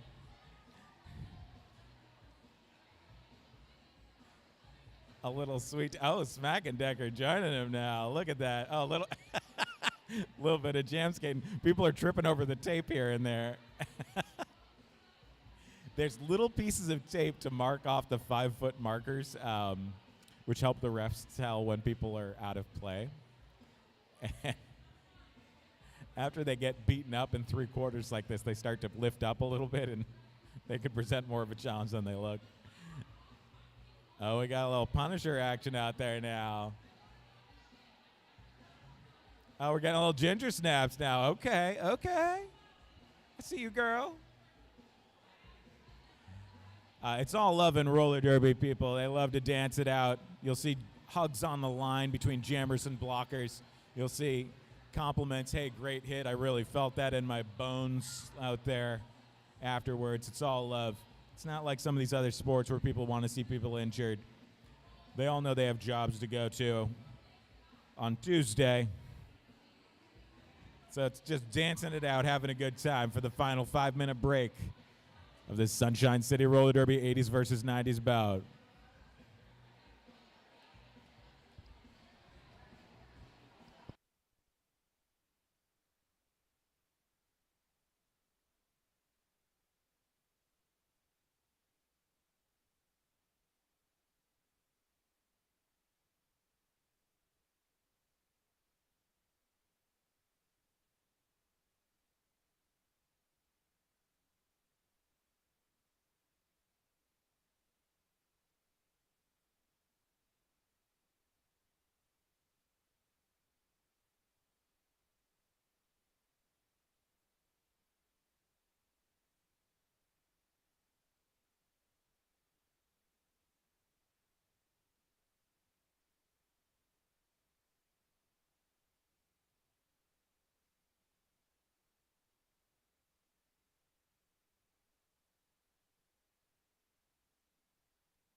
All right, that was your final quarter break. We are in.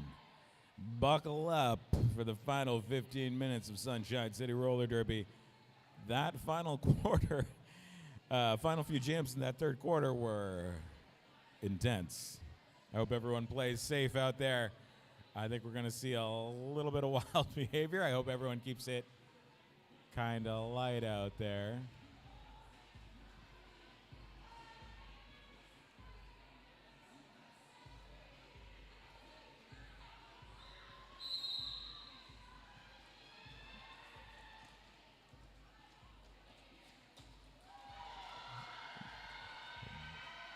Barbie Vet and Dolly Death Star, captains of these two teams, are in a jammer race, a captain's race. Interesting way to interesting way to start this quarter. Put both your captains out there.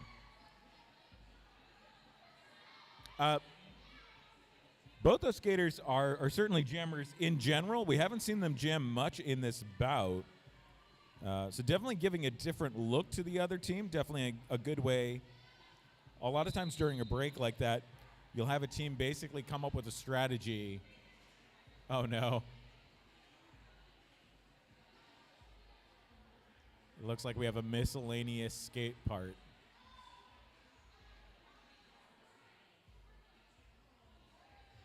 You never want a random part just lying around. Did anybody need this? Seems like you were using it to skate in a full contact bout a moment ago.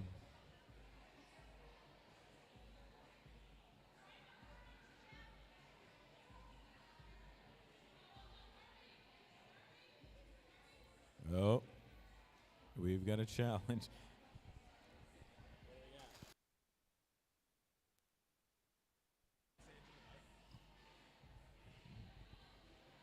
The orange team is challenging the penalty to Frankenfine for failure to reform.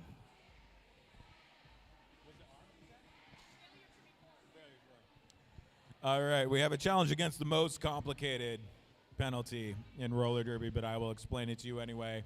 I promise you, this will be complicated. In roller derby, it would be super boring if it was a game of keep away. Since you score points by passing members of the other team, there's a very obvious strategy. Leave. Just skate away. So, to prevent that very boring non-game, we have something called the pack. The pack is the 5 feet where the center of the action is happening. Reasonably easy for you to identify just with your eyes. Where is everyone hitting each other? That's it. That 5 feet, that's the center, the pack. Then there's 20 feet on either end. That's called the engagement zone. In that 45-foot zone, all hitting must occur. Otherwise, it would be boring where people just leave. Okay, so you can't run away because of those rules. If you run away anyway, and your whole team decides to go with you, then you will hear the refs yell, split pack, and they're going to put their arms up in the air, kind of like a WTF or like a touchdown in football. And when they do that, you've only got 2 seconds to get yourself right.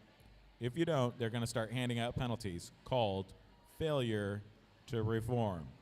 That is the penalty they are discussing right now. I'm sorry it's so complicated, but I promise you it's worth it because it prevents that really boring game where everyone just leaves.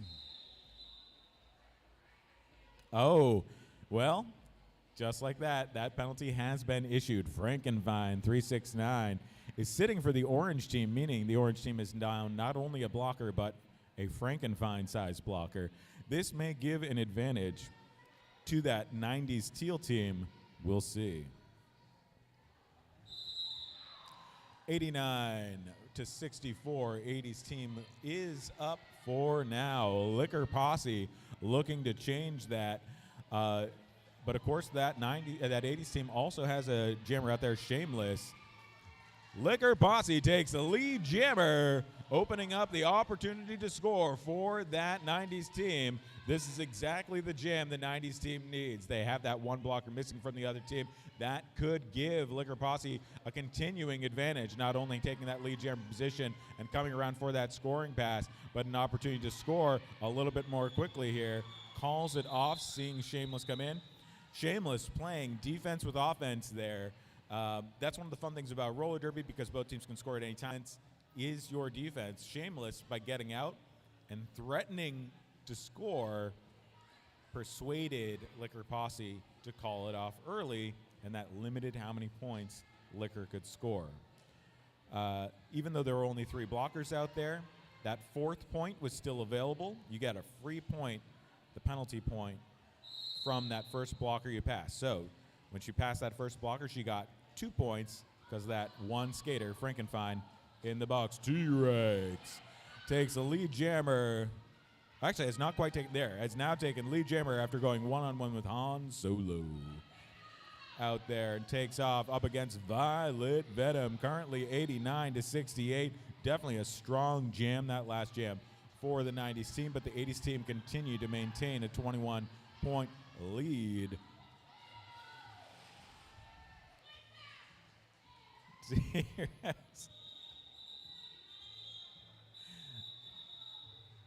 T-Rex persuading the jam team, the jam ref team, that she really can call it off. First some no's from the heads, and then, oh yeah, you can call it off.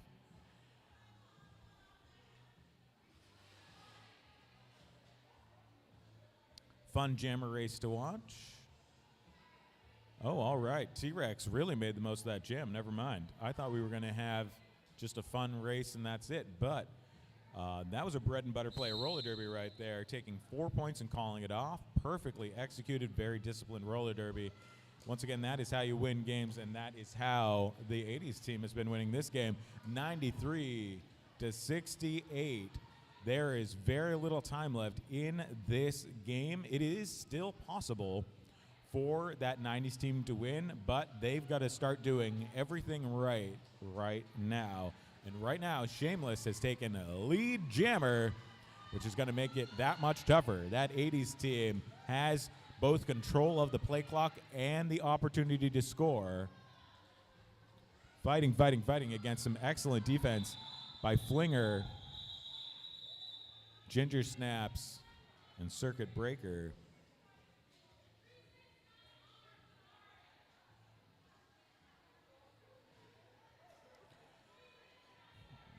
Another penalty against Frankenfine, 369, but this time she's going to be sitting with her friend Smack and Decker. Penalty love there in the middle.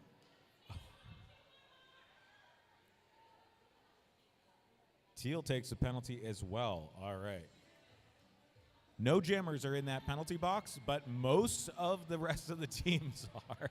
And that is going to clear out this track. You've only got 2 blockers left on the track for Orange and 3 for Teal. This is going to be a very jammer advantage jam. Barbie Fett versus Chewblocka. We have not seen these jammers go up against each other before, so it's going to be interesting as it is. But with almost no one left on the track, to be honest, you would expect very little resistance for these jammers, but those blockers out there are crushing it right now. They have absolutely locked up these jammers. Incredible defense by almost no one left. Wow. The first 30 seconds of this 60-second jam were just spent fighting those few blockers that remained on the track. That was amazing defense you just watched by who was left.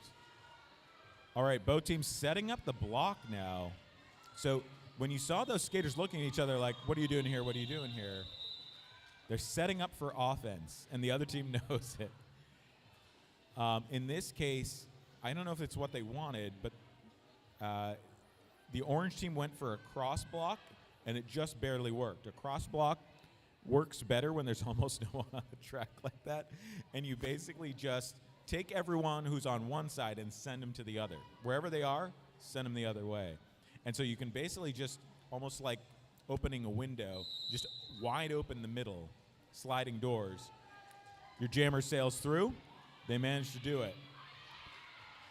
Highland Flinger versus Voodoo Brawl. Cherry Noble takes a lead jammer for the Teal team.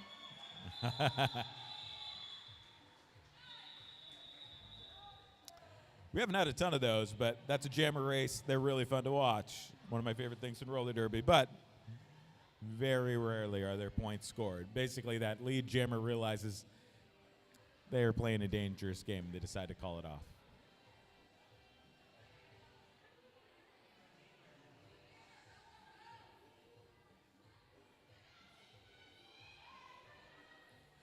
Ginger Snaps versus Shameless.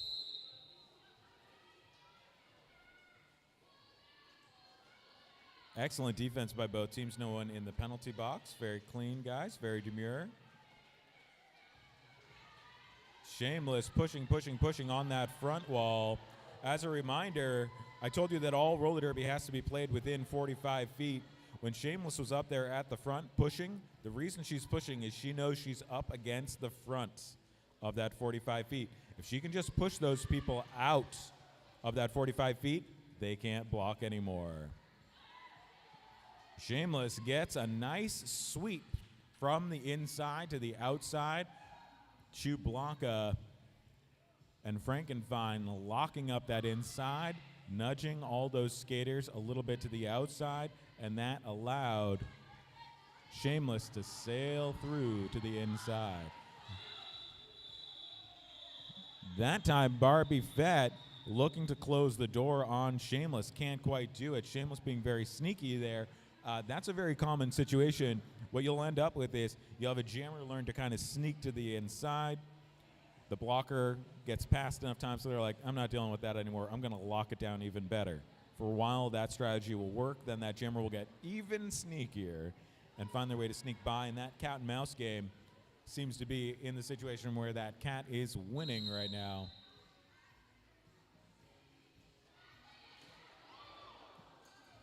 Nice, clean jam, that last jam. Hard fought. Liquor Posse takes lead jammer. What an incredible amount of chaos there to start that jam. I don't want to announce it right away, but I think you all saw just how intense the start of that jam was. Liquor Posse has lead. Jammer has the opportunity to score right now. That was kind of funny. Someone on the orange team saw that Liquor was about to call it off, so they knocked her out of bounds. That's a pretty... I don't know if I've actually seen that intentionally done before, because if you can just knock her out of bounds, you can't call it off, and that allows your team to score. That's pretty slick. That is some quick thinking. I mean, you need split-second timing in order for that strategy to work. So these skaters are on their game tonight. You picked a fun one to watch. It's 80s versus 90s matchup, and man, it's been really just a fantastic match the whole time. I know that the 80s team is they're up, and they've been semi-consistently up, but this has definitely been a great matchup.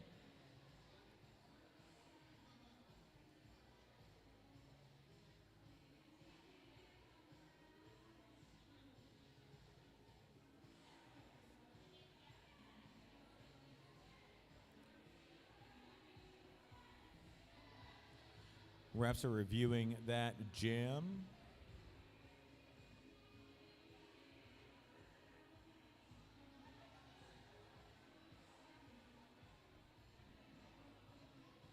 So yeah, just to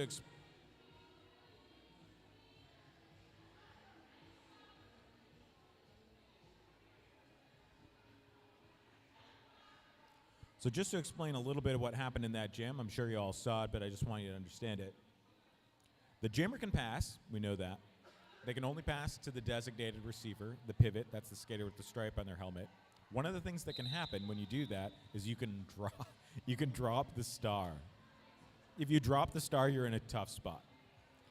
The skater that was the jammer is now not the jammer, but now no one is.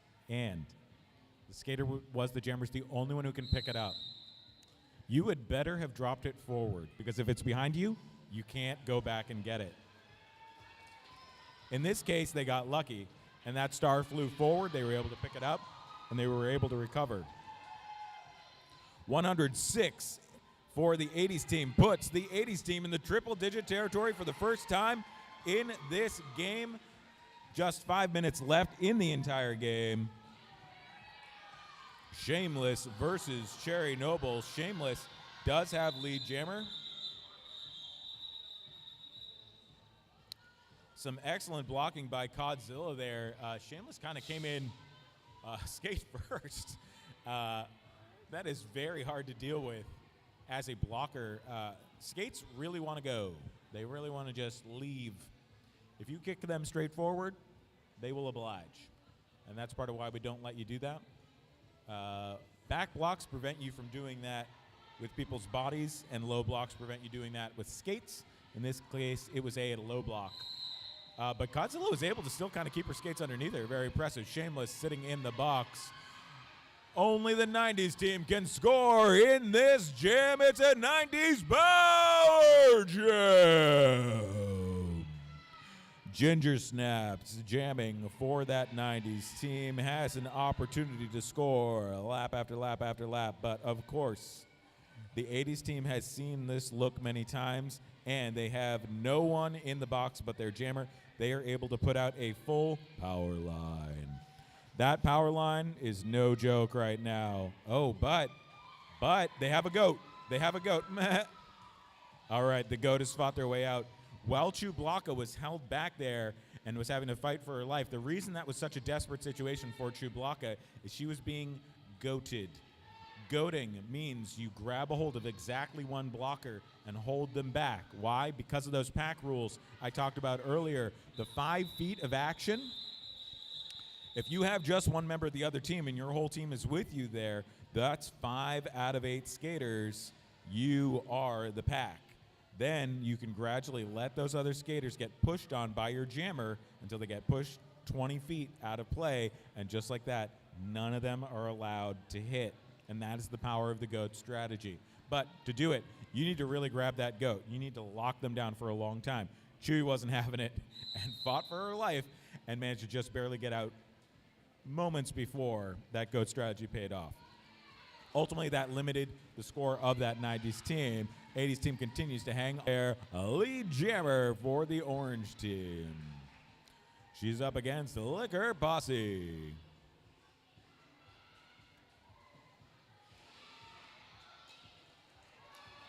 Woo! A mess out there. Skaters trying to kind of all knock each other to the outside, ended up kind of all going down, all getting back up. What an intense jam.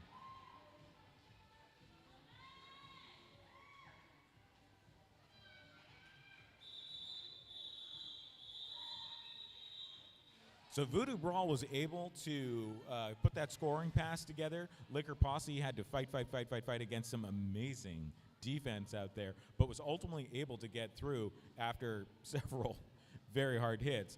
And so that put pressure on Voodoo to call it off. In addition to that, really strong defense had really stopped Voodoo's momentum. And so Voodoo looked around and said, there's no point in keeping this thing going, and called it off. So once again, getting your jammer out, even if you're not scoring points, even if you have no hope of scoring points, the threat of scoring points can stop the bleed. And that's what happened in that jam. Circuit Breaker steals lead jammer because of some amazing one-on-one defense by Bambi's Revenge. Shameless sure looked like she was going to take lead jammer. Bambi's Revenge put it all on the line, turning around on Shameless, bringing her to a full stop and allowing Circuit Breaker to race out there and steal lead jammer. Just to clarify what Bambi was doing there that was so risky, when you turn around on a skater like that, you have an advantage and a disadvantage. The advantage is you can use your toe stops, that nice big pad on the front of your skate, to bring them to a stop. That thing's meant for stopping. You're taking their force and driving it straight into that stopping pad. It's rough. But there are rules in roller derby that make that a little less awesome.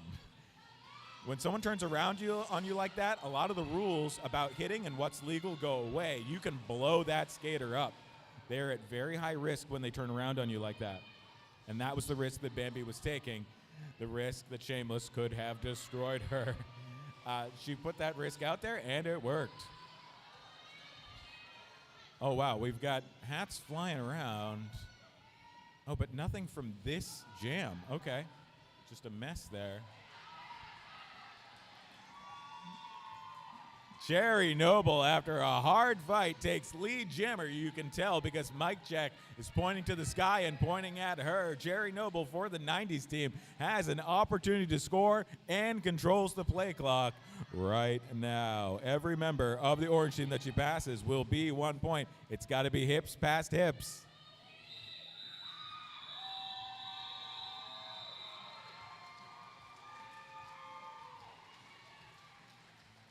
All right, that may have been the final jam of the game, but I want to clarify, because penalties are served in the consecutive jam, this may not be over. You can't win with a penalty.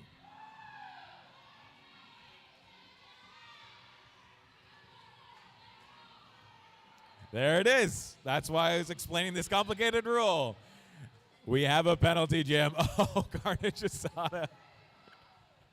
Carnage Asada takes a penalty and prevents her team from winning.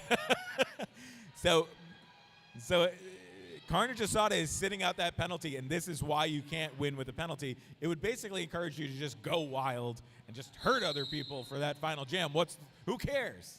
We're not going to see that penalty anyway. So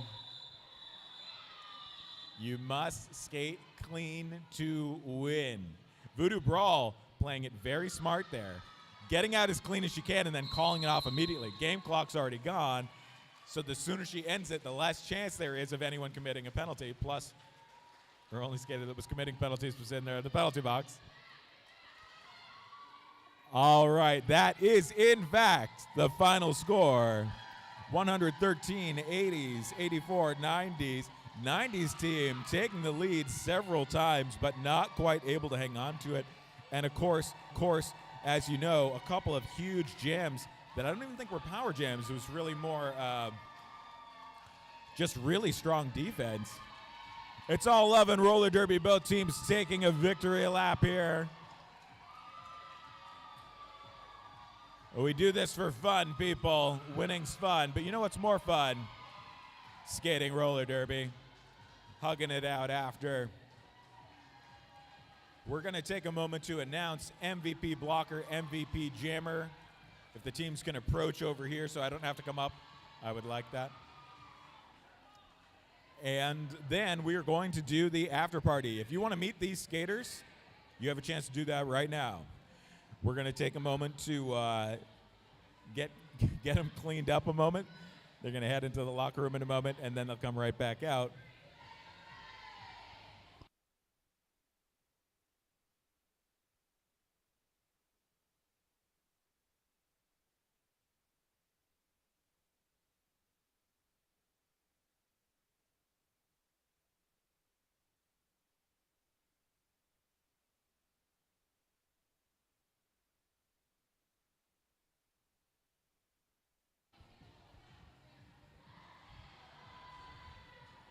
One kind of funny thing we do here is members of the opposing teams choose the most valuable skaters, the ones that were toughest to skate against for the other team.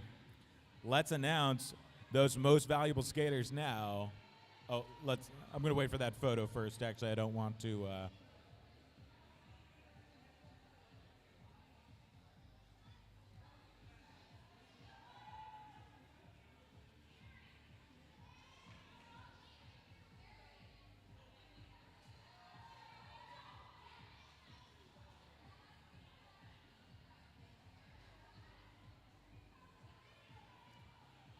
All right, let's do most valuable skaters on the 90s team, the teal team. Most valuable blocker, Barbie Fett.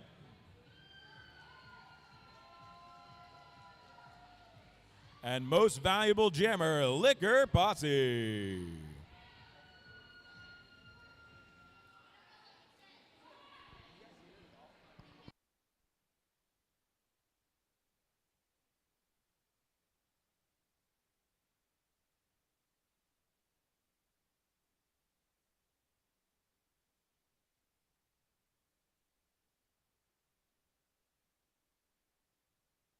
We're going to take a couple more photos here. Sorry about that.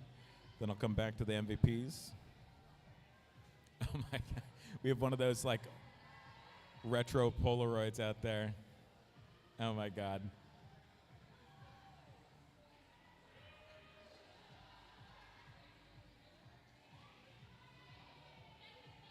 Again, that final score was 113 to 84.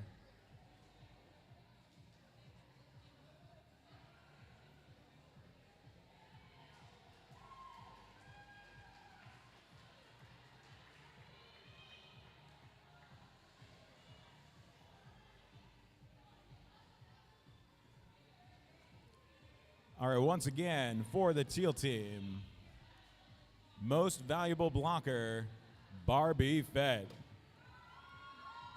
And most valuable jammer, Liquor Posse.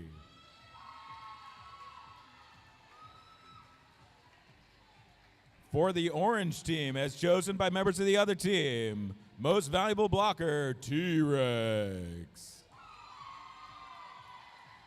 And most valuable jammer for the winning team, Shameless. Those are your MVPs. And again, that is by a popular vote by the other team. Kind of an adorable thing we do here in roller derby. They're going to take a moment to pose with their amazing awards here, which are handmade and handcrafted by the team. Each bout absolutely adorable. All right, that is it for the fanfare. Next up is the after party. If you want to meet these skaters, you have an opportunity to do it in just a moment. They do need a moment to get cleaned up usually, but then they are going to come right back out here. Buy them a drink. Won't you? That bar's open. Grab a beverage. Get to know your skaters, and we will hopefully see you again here at Sunshine City Roller Derby. Our next bouts are Friday, October 4th and Friday, November 15th, right here at Largo Event Center. And, of course, we have recruitment night if you want to learn to skate on Monday, September 9th. See you then. I was Tally. Thank you, guys.